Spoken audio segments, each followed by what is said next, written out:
kwa msinje kuliziko la watu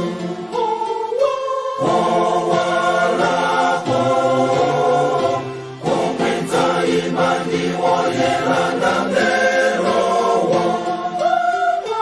umambako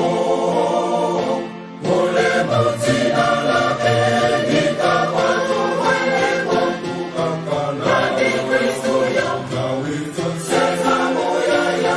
komwe ifanyike ndazo seko mzerulike zikanale sasa ziku zose mulike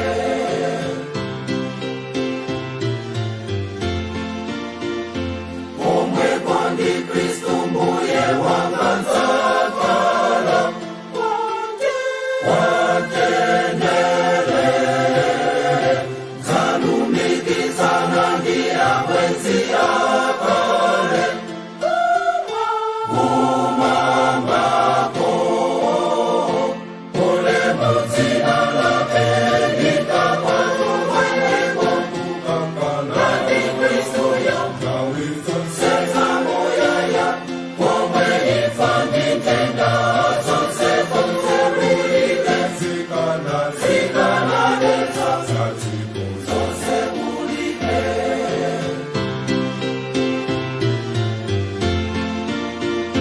Sankandika kunsinda wobakondelija wachimwemwe pamodzi nangelo nzaimba zatsopano umambako ule muzina la elika watu weneko kukakala ni Kristo ya mkawito seza moyaya komwe ifanyike ndazo seko mzerulike zikanale